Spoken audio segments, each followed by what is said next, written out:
Prepare-se para uma aventura emocionante pela história e suas consequências ao estudar o assunto controverso de drogas na Primeira Guerra Mundial. Então, prepare-se para uma jornada pelas complexidades das drogas, os seus usos e abusos, e as suas implicações na guerra. Lembre-se de se inscrever no canal e deixar o like, para continuar acompanhando nossos conteúdos e não perder nenhum episódio. Bem-vindo à história fascinante de hoje, onde exploraremos como foram utilizadas drogas na Primeira Guerra Mundial de 1915-1919 e como elas auxiliaram as pessoas em termos de alívio da dor. Infelizmente, muito pouco mudou desde a Guerra Civil Americana até o início da Primeira Guerra Mundial. A morfina ainda era o centro de atenção para alívio da dor dos feridos, sendo administrada rotineiramente. O número de feridos entre os militares parecia interminável, com fragmentos de bombas causando ferimentos terríveis nos rins, pulmões, bexiga e mutilações faciais. Durante a Primeira Guerra Mundial, os agentes alteradores de minas foram utilizados não somente para fins terapêuticos, mas também para fins não terapêuticos, sendo prescritos por autoridades e auto-administrados por soldados.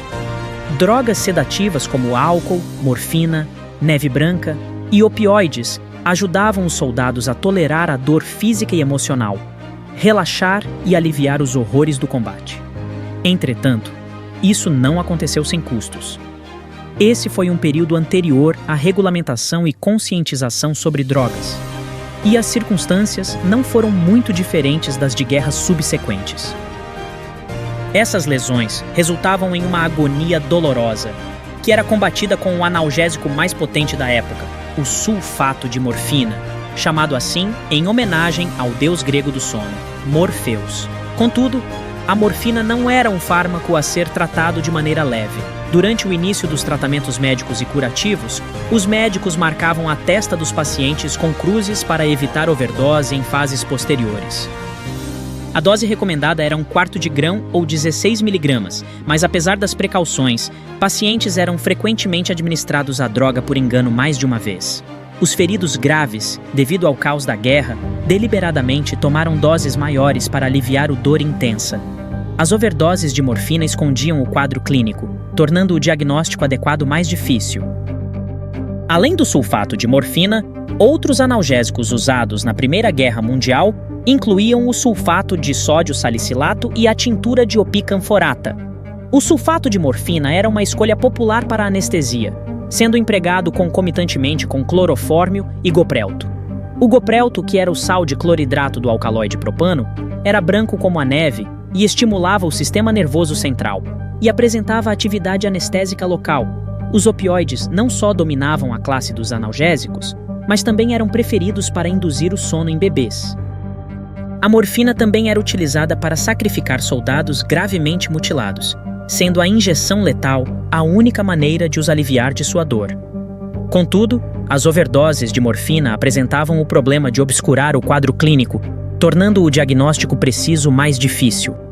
A persistente preocupação com a dependência de morfina e o consumo excessivo em enfermarias militares levou alguns médicos a defender que os pacientes deveriam suportar a dor até chegar a estações de tratamento mais avançadas.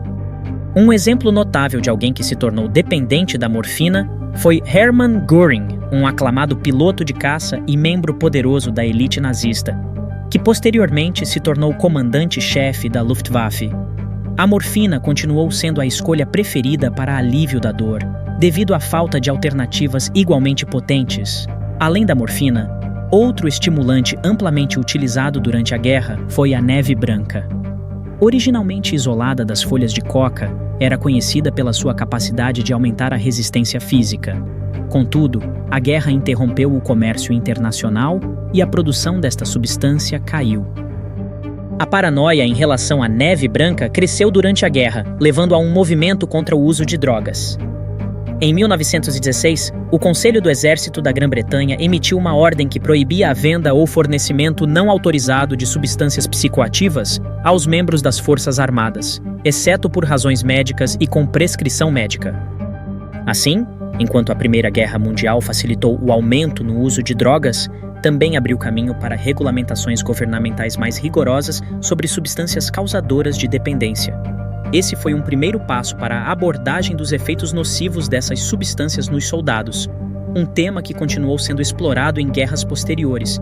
Se você quiser que nós cobríssemos alguma outra guerra nessa série, deixe-nos saber nos comentários. E como sempre, obrigado por assistir à História Maluca.